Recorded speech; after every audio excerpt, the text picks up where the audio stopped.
Aquí está grabado un mensaje de Jorge Imitian sobre el tema La misión de la Iglesia en el mundo. Es el tercer mensaje en una serie de 4. La serie fue dada en Embalse 80. Continuaremos esta mañana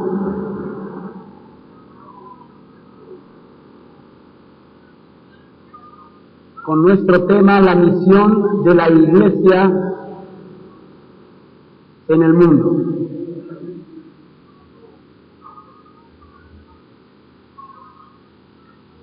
Advertimos cómo a través de los siglos nuestro enemigo ha debilitado a la Iglesia, ha procurado destruir a la Iglesia y debilitarla en puntos vitales para que la Iglesia no sea la luz de los siglos, la luz de las naciones en esta tierra.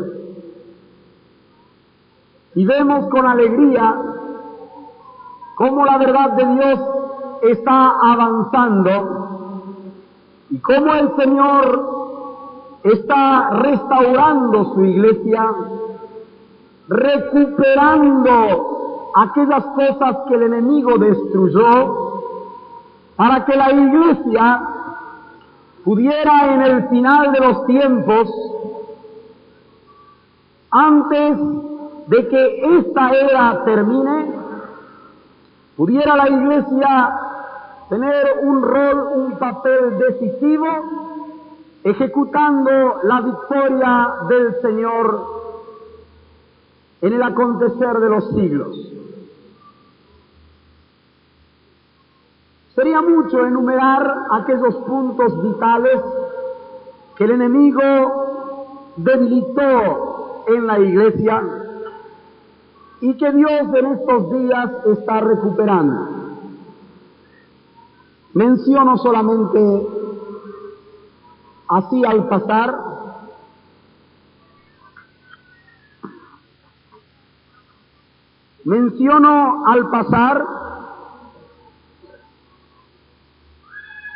algunos aspectos esenciales. La primera cosa que tenemos que decir es la unidad de la iglesia. Jesús rogó al Padre para que los suyos sean uno. ¿Para qué? Digamos todos juntos.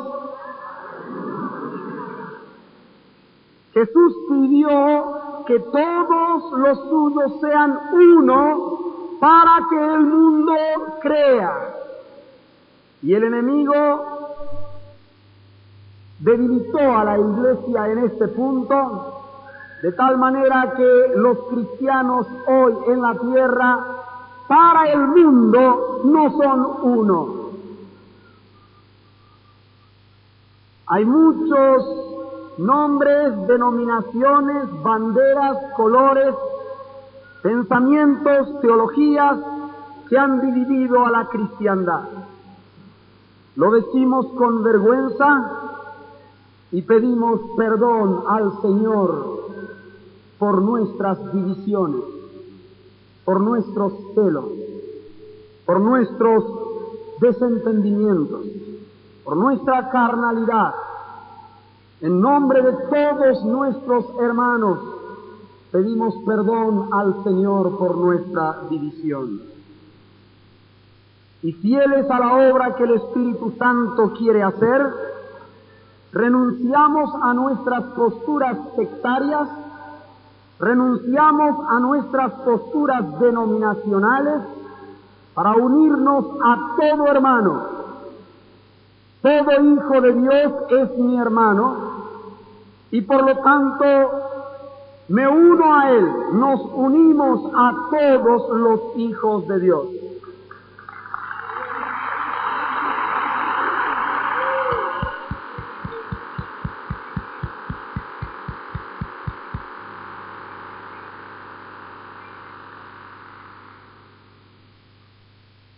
La mentira puede prevalecer mientras la verdad no llegue. Mas cuando la verdad llega, la mentira se cae. Y la verdad que proclamamos, que creemos, que practicamos y seguiremos practicando con la gracia de Dios es esta: la iglesia es una sola. ¡Aleluya!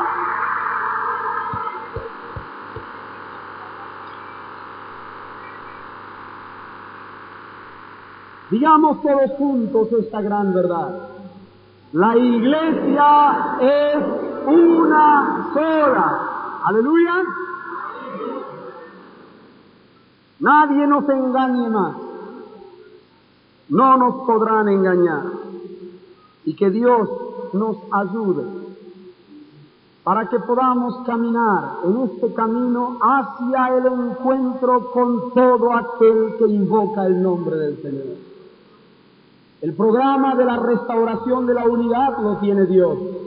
Nosotros solo tenemos que caminar, tenemos que avanzar hacia aquella unidad en amor que Dios está construyendo en la tierra. Otro aspecto vital que el enemigo ha debilitado para que la iglesia no sea luz del mundo. Sobre este asunto de la unidad podríamos pasar toda la mañana y toda la noche hablando, pero tengo que avanzar. Otro aspecto que el enemigo ha debilitado ha sido la presencia libre, soberana, manifiesta de Dios en medio de su pueblo. Y damos gracias al Señor porque Él está volviendo a sus hijos a que puedan experimentar la presencia real, poderosa del Espíritu Santo en medio de sus vidas, sus familias y en medio de la congregación. Podremos así agregar a esta lista el bautismo del Espíritu Santo, cosa que Dios está recuperando en medio de su pueblo, aún en medio de los católicos. Los católicos dicen aún en medio de los evangélicos.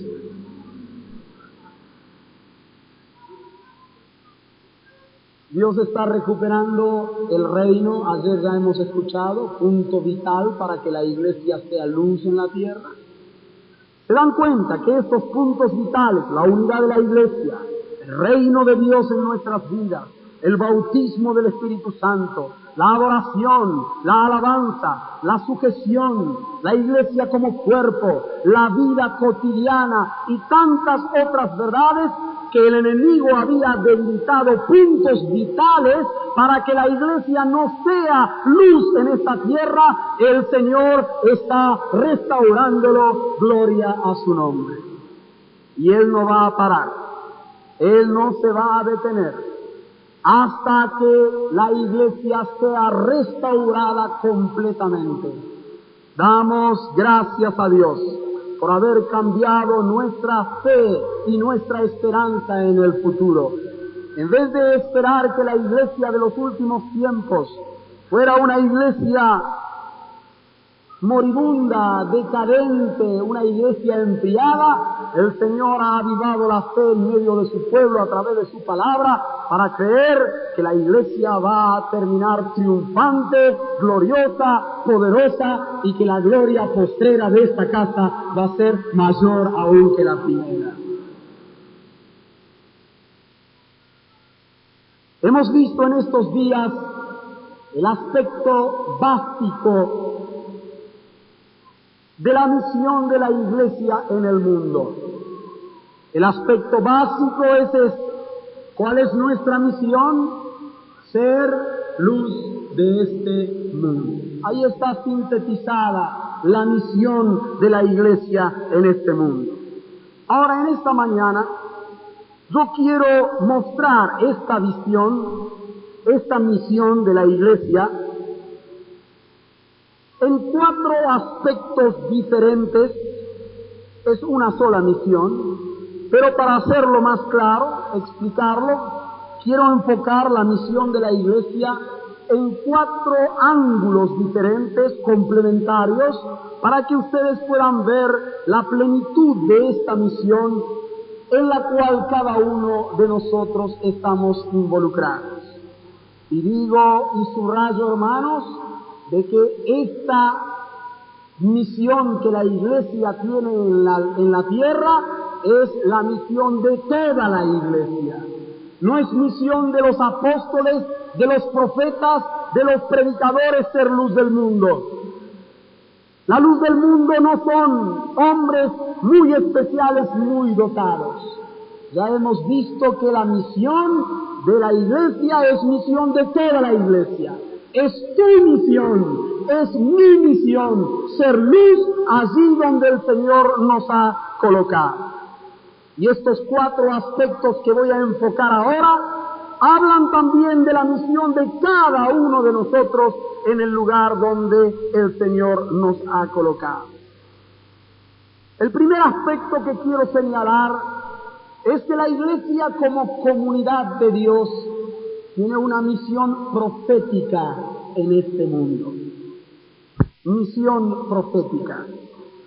La palabra profeta quiere decir hablar de parte de Dios. Hemos destacado ya con suficiente énfasis que lo más importante es nuestra vida, nuestra conducta, nuestra manera de vivir. Pero no termina nuestra misión con vivir santamente. También somos voz de Dios. También tenemos que hablar. Jesucristo, si hubiera vivido en santidad y no hubiera abierto la boca para hablar de parte de Dios, el mundo estaría todavía en oscuridad y los discípulos también. Si la comunidad vive en santidad, pero no abre su boca para hablar de parte de Dios, no va a poder cumplir con su misión en la tierra. Somos la voz de Dios en medio de tantas voces y somos una voz con autoridad porque vivimos lo que decimos. Esta misión profética de la Iglesia la podemos señalar en varios aspectos que nos constituyen profetas de Dios en donde estamos. ¿No dijo acaso Joel de parte de Dios, o Dios a través de Joel, en los postreros días derramaré mi espíritu sobre toda la humanidad? ¿Y qué sucederá? Profetizarán. Vuestros hijos y vuestras hijas profetizarán. Este derramamiento del Espíritu Santo sobre toda carne es para que cada bautizado en el Espíritu Santo sepa que Dios le ha hecho un profeta allí donde se encuentra. ¿Qué es un profeta? Uno que habla de parte de Dios a los hombres. Dios no nos dio el Espíritu para que solamente nos regocijemos con una experiencia para nosotros.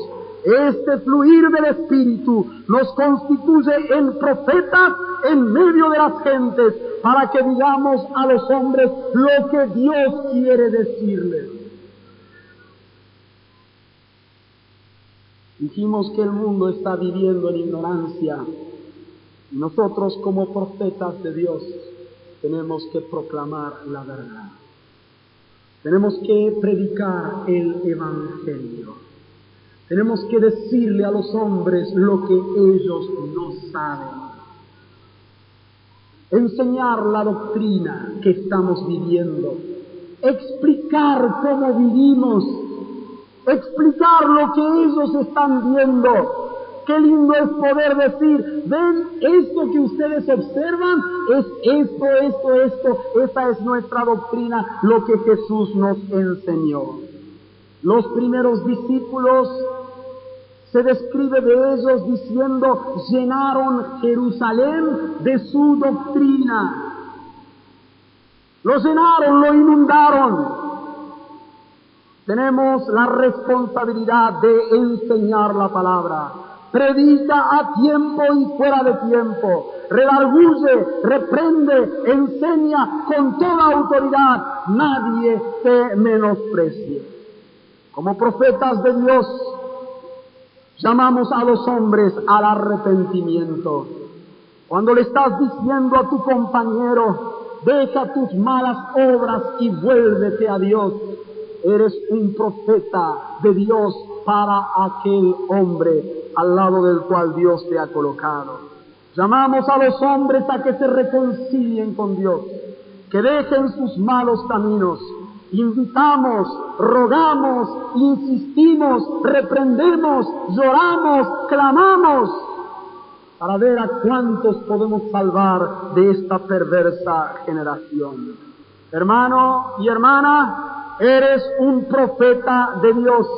Asume tu rol con seriedad, con responsabilidad. También como profetas de Dios, denunciamos el pecado, denunciamos y reprendemos la injusticia. No practicamos ni participamos de las obras infructuosas de las tinieblas, sino más bien las reprendemos. No nos gozamos en la injusticia, sino que nos ponemos serios frente al pecado. No participamos de las conversaciones burlescas de los hombres que observan el pecado y se ríen. Nos ponemos serios y de parte del Señor hablamos con autoridad.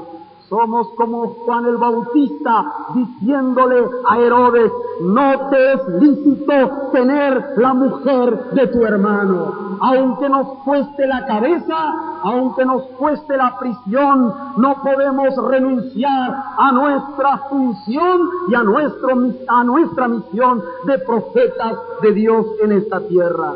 Somos profetas para los obreros que no cumplen con sus trabajos y para los patrones que explotan a sus obreros. Somos profetas para los padres y somos profetas para los hijos. Somos profetas para los presidentes y para los ministros y para los militares y somos profetas también para el pueblo, para que aprenda a vivir en sujeción a las autoridades. Somos profetas de Dios en esta tierra. Esa es la misión por la cual el Señor nos ha dejado aquí. Cuando estaba viajando con un taximetrista, se le cruzó otro vehículo y una sarta de insultos y blasfemias salieron de su boca contra el otro automovilista. A la media cuadra, otro se le interpuso e insultó a su madre y dijo cuántas otras barbaridades podrían hacer, y el Espíritu Santo saltó dentro mío y yo no pude callarme. Y le tuve que decir, qué falta de respeto por la dignidad humana. Dígame, Señor, ¿usted tiene madre? El hombre grandote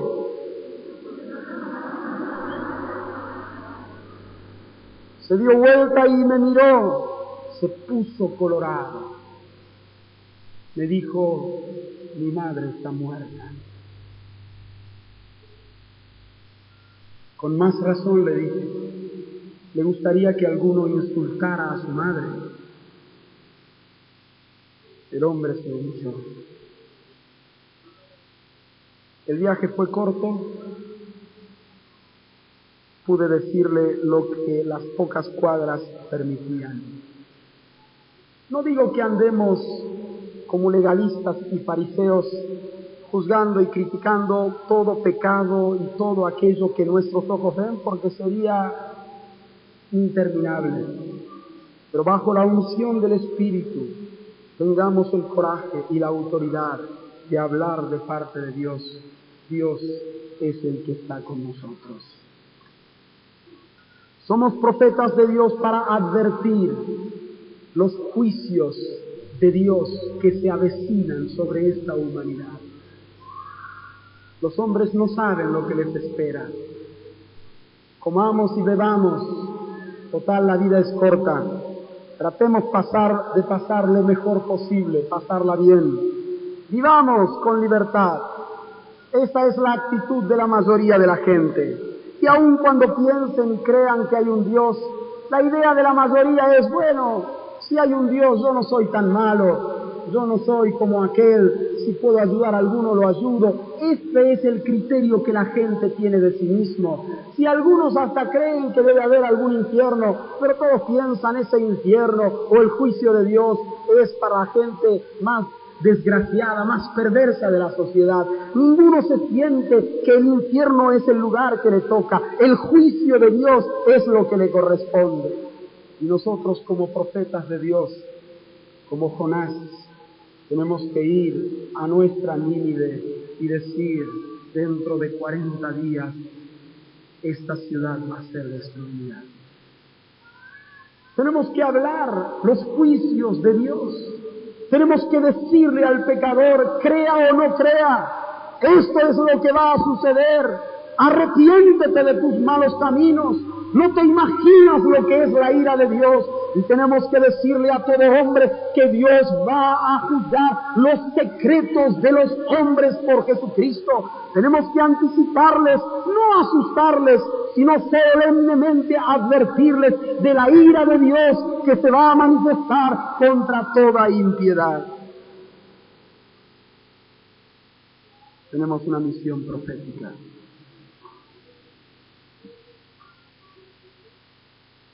Y aún dentro de esta misión nos corresponde, en la medida que el pueblo de Dios vaya creciendo y viviendo en seriedad, ser como profetas de Dios, rectores en medio de las naciones. Tener una palabra rectora para las naciones, para los reyes, para los que están en eminencia. Dios va a ir cada día más, en la medida que el pueblo crece y se extiende. Va a ir levantando testimonio en todo nivel, para que la iglesia como comunidad de Dios esté distribuida en todos los estratos sociales, en todos los ambientes y en cada lugar, para que allí la voz de la iglesia pudiera hacerse oír. Ya pasó esto en la historia. El cristianismo, aquella minoría insignificante, se transformó en el grupo mayoritario del mundo civilizado de la región de Europa y Asia Menor en los primeros siglos. Y los obispos comenzaron a estar cerca de los reyes para ser sus consejeros y sus guías. Lamentablemente, las cosas no continuaron bien y entró decadencia en ese sentido, pero Dios creemos que va a poner las cosas otra vez en su lugar. Hermano y hermana, te digo de parte del Señor, el Espíritu ha venido sobre ti para que Dios a través tuyo pueda hablar a los hombres. La segunda misión, el segundo aspecto de nuestra misión, es nuestra misión sacerdotal. Somos un reino de sacerdotes. ¿Cuántos de los que están aquí, levanten la mano, sacerdotes?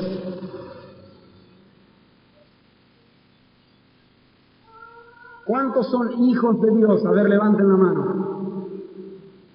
Tengo una buena noticia para decirles. Todos los hijos de Dios han sido hechos sacerdotes por el Señor Jesucristo. ¡Aleluya!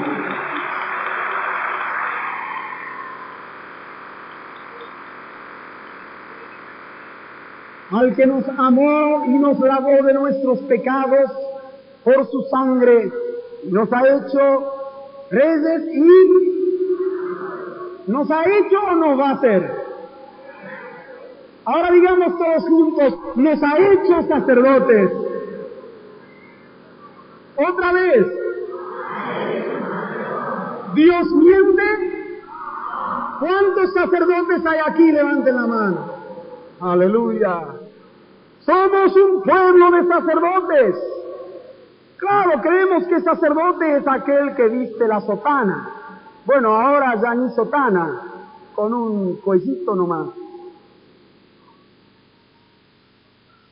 Pero sacerdote es aquel que va desde los hombres hacia Dios. El profeta viene de Dios a los hombres. El sacerdote lleva a los hombres a Dios. Y como sacerdotes de Dios, tenemos una tremenda responsabilidad. Primera Timoteo, capítulo 2.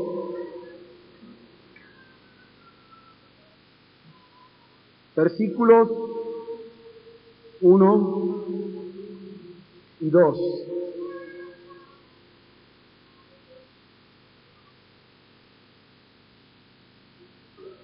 Exhorto ante todo, dice Pablo, a que se hagan rogativas, oraciones, peticiones y acciones de gracias.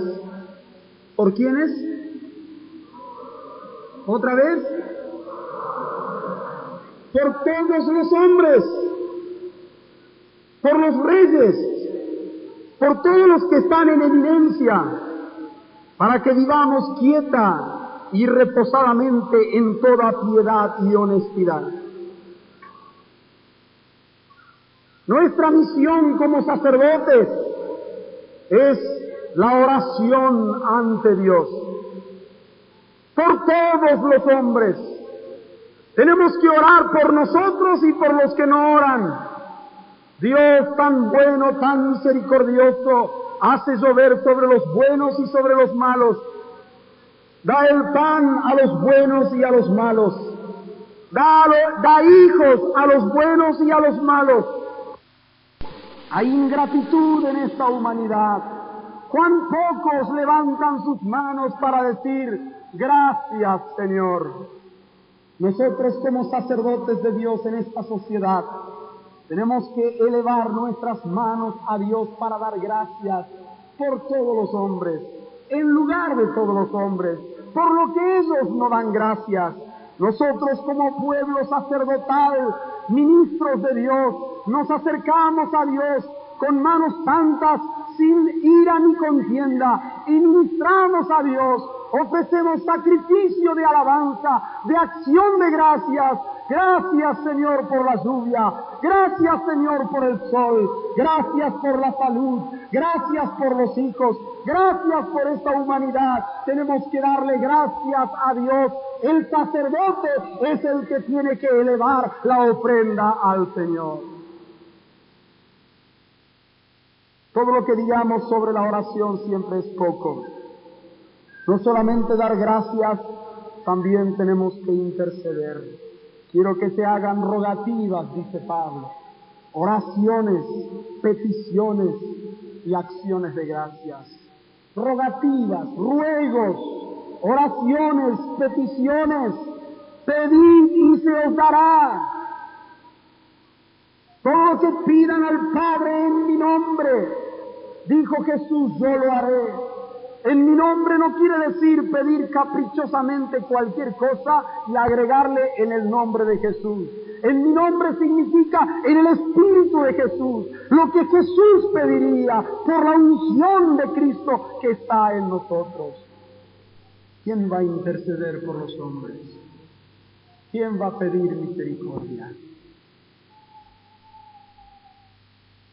¿Quién va a estar en la brecha entre Dios y los hombres? Nosotros.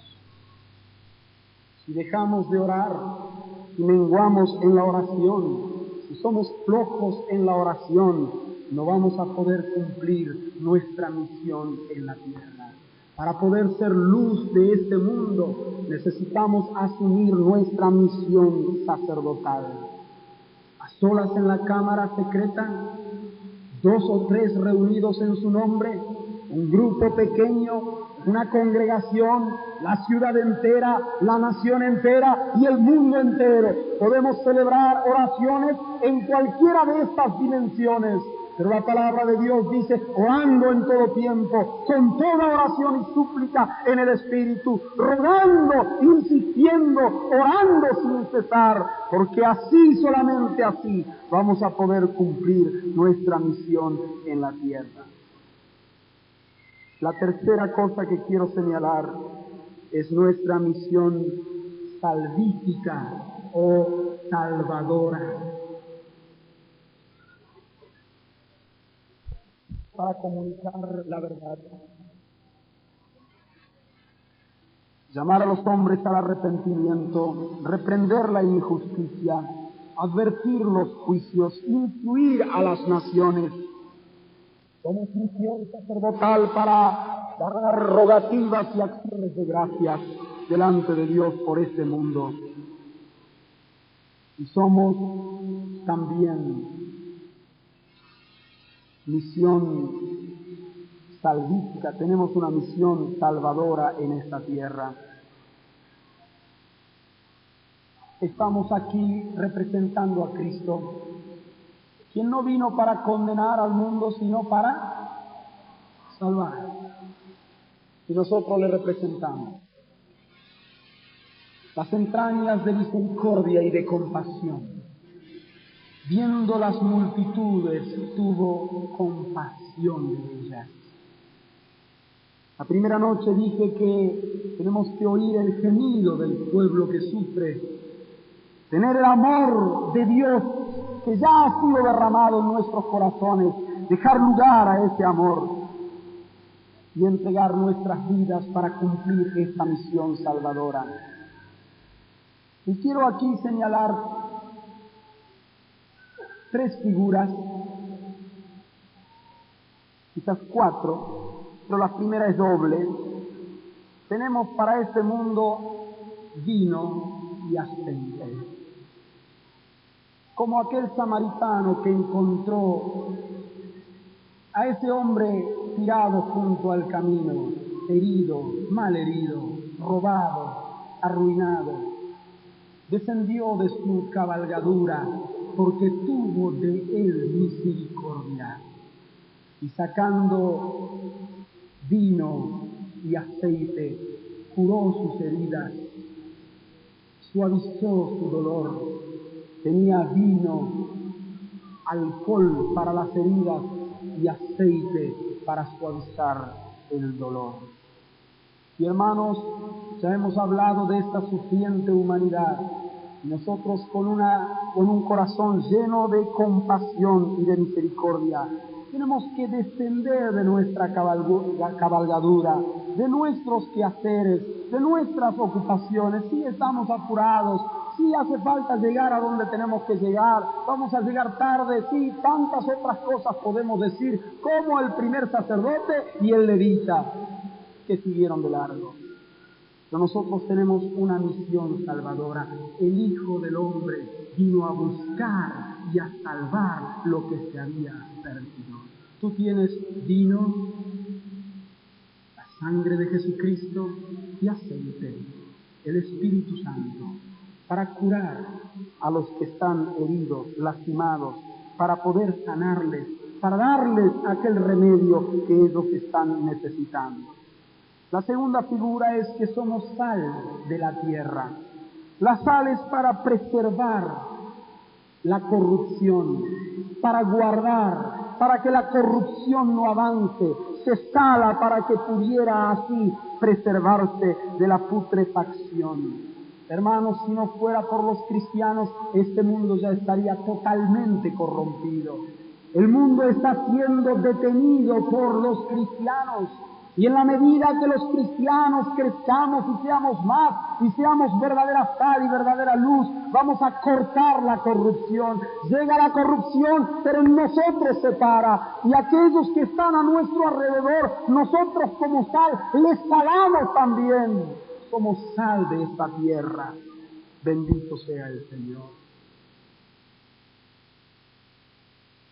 Pero también somos la levadura que va a ir leudando la masa. ¿Cuántos se acuerdan del mensaje de la levadura de Bob Mumford? 2 años atrás aquí. Es difícil de olvidar ese mensaje, ¿no es cierto? Pues ahí está. Somos el elemento transformador de esta sociedad. Allí está, Dios nos tiene colocado como la buena levadura, la levadura que es el reino de Dios. El reino de Dios somos nosotros, está en nosotros y comienza a leudar la masa. Y así comienza a leudar y a extenderse. Discípulos que se multiplican en otros discípulos. Somos el elemento salvador de esta sociedad, el elemento transformador de esta sociedad en el cual nos encontramos. Somos la levadura. Aleluya. ¿Te das cuenta qué responsabilidad? ¿Cómo trabaja la levadura? Allí donde está, en su medio ambiente, todo lo que entra en contacto con él lo va leudando. Y allí los discípulos van creciendo y se van multiplicando. Somos el elemento transformador de esta sociedad. Las sociedades en el mundo ya han experimentado transformaciones a nivel nacional y a nivel continental por la acción de los hijos de Dios. ¿Cuántos países tienen en su historial el testimonio de esta experiencia? El continente europeo y Asia Menor ya experimentó la levadura de los discípulos en los primeros siglos, transformando toda una civilización, una sociedad pagana, en una sociedad cristiana.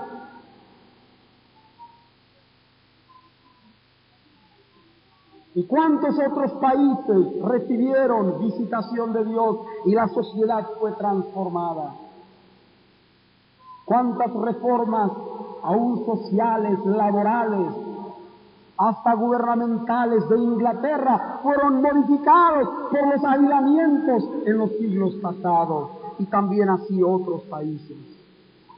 Pero tengo una buena noticia. Esta vez Dios va a leudar toda la masa. En todas las naciones, en todos los continentes. Jesús dijo que este evangelio del reino va a ser predicado por testimonio, por la vida, en todas las naciones, antes que venga el fin. Y eso es lo que el Señor está haciendo, derramando su Espíritu Santo para hacernos levadura y empezar a leudar la sociedad en la cual nos encontramos. Amén.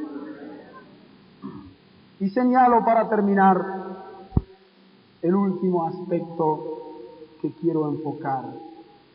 La misión de la Iglesia también es misión conquistadora. Tenemos una misión de conquista. Jesucristo resucitado entre los muertos les dijo a sus discípulos: toda potestad me es dada en el cielo y en la tierra.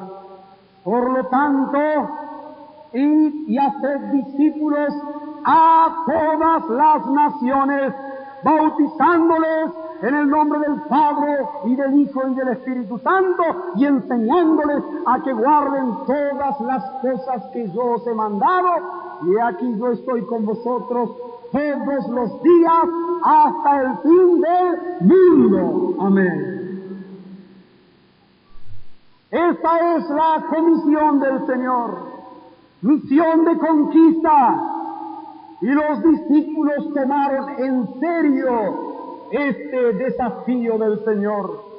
Ellos tomaron en serio que no tenían que buscar algunos discípulos en cada pueblo y en cada ciudad. Qué lindo, ya somos 50. Hoy qué lindo, ya somos 200. ¿Cuántos somos? 2000. Jesús les dijo: hagan discípulos a todas las naciones. No en todas las naciones, sino a todas las naciones. Y los discípulos lo tomaron en serio. No habían leído libros de teología, así que tomaron la palabra de Cristo así como Él lo había dicho.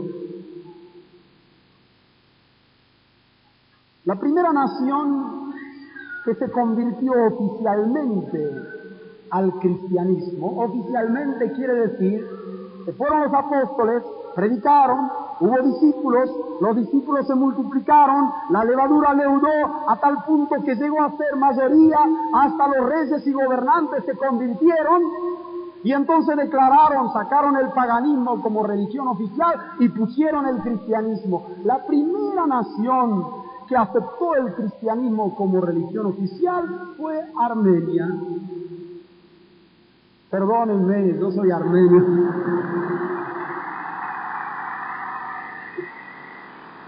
¡Aleluya!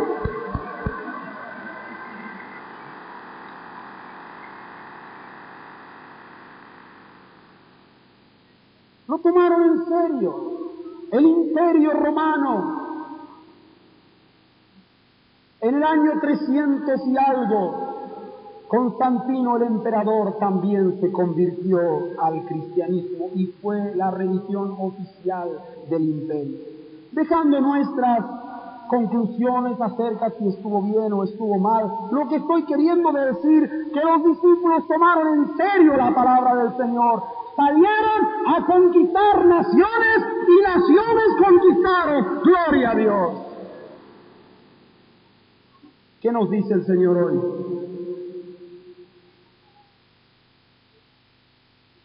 Las naciones que fueran salvas andarán a la luz de su rostro.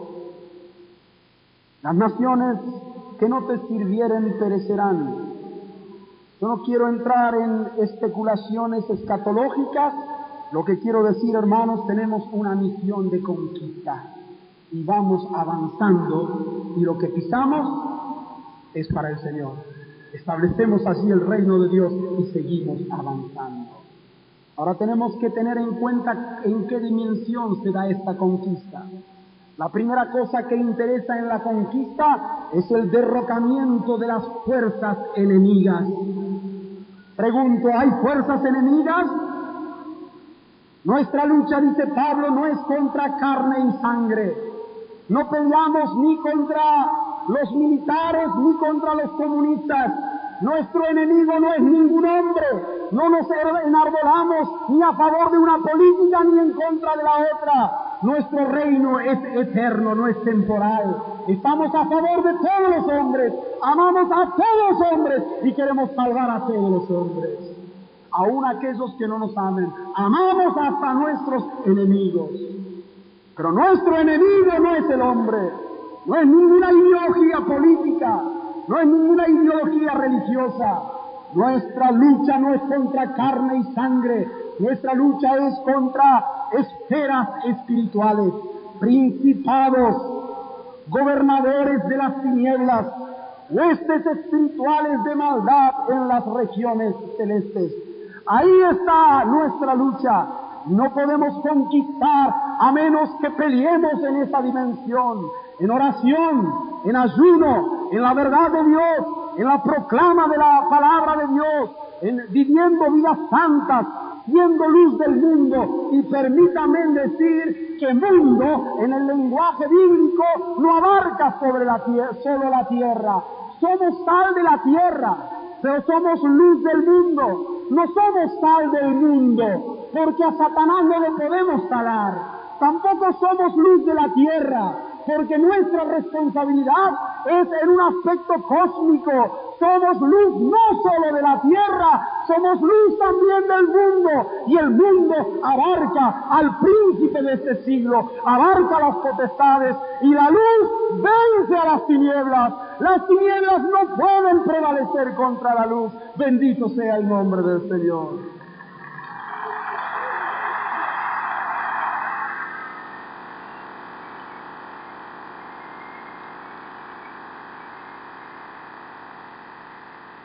Dios nos ha dado armas mucho más poderosas que las armas nucleares o la bomba atómica.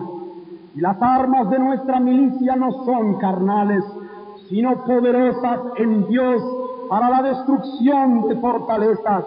Jesucristo recibió esta palabra del Padre: siéntate a mi diestra hasta que ponga a todos tus enemigos por estrado de tus pies. ¿Sabe lo que es estrado?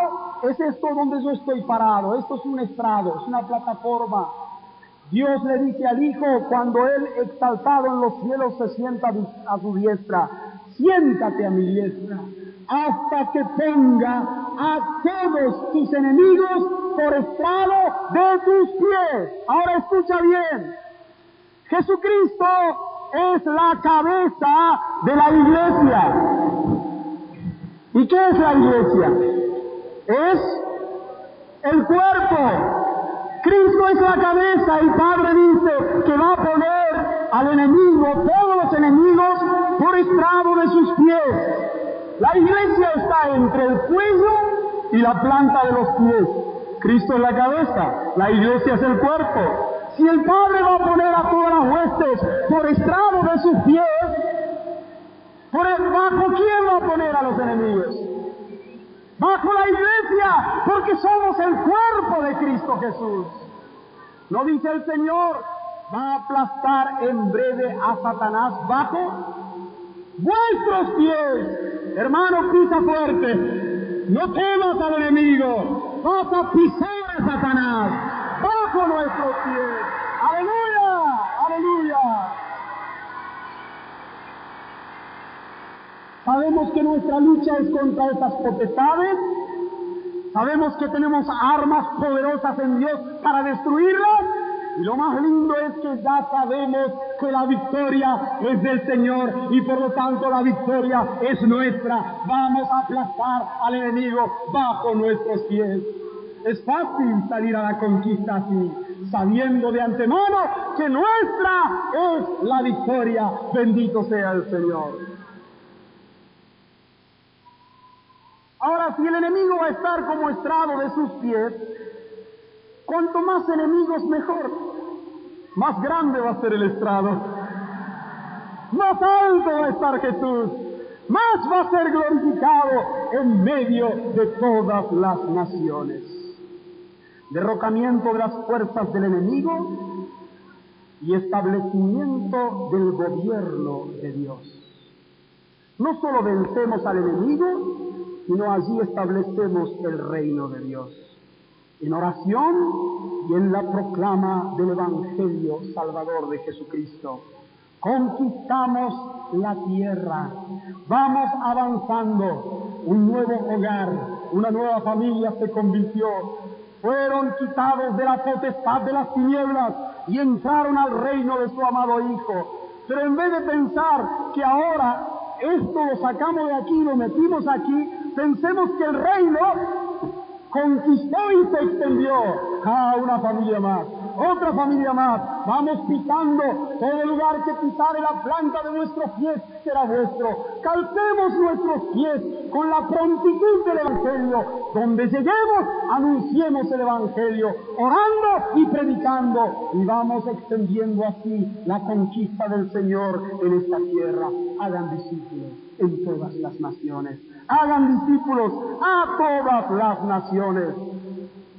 Derrocamos al enemigo, conquistamos eso para el Señor, establecemos el reino de Dios en una nueva familia, en muchas familias más. El reino de Dios va conquistando y se va extendiendo sobre esta tierra. Bendito sea el nombre del Señor. Si el Señor permite, mañana a la mañana voy a dar un vistazo de nuestra esperanza gloriosa desde aquí hasta la venida de Cristo en grandes trazos, y quiero decir algo más sobre esto mañana. Pero ahora, hermanos, quiero terminar con la pregunta que los discípulos le hicieron a Jesús. Ustedes saben que los discípulos estaban esperando un Mesías, pueblo de Israel, pero más vienen dentro de una connotación político, social y espiritual. Quedaron decepcionados cuando Jesús fue crucificado, porque pensaron, nuestro líder murió y ahora se acabó toda esperanza. Pero Jesús resucitó entre los muertos y se apareció a ellos. Y les dijo, esperen en Jerusalén hasta que reciban el poder de lo alto.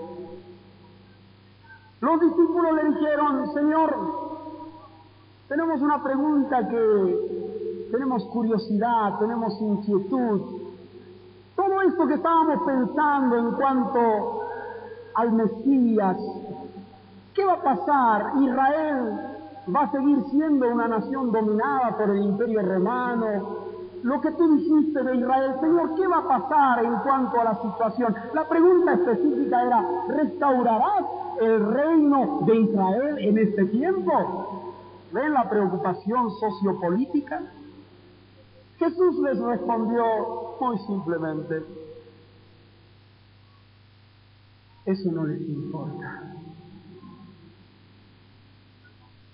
Ustedes van a recibir poder cuando venga sobre vosotros, sobre ustedes, el Espíritu Santo. Y van a ser mis testigos. Aquí, donde están, en Jerusalén, en Judea, en Samaria y hasta lo último de la tierra. ¿Saben ustedes en qué se tienen que ocupar?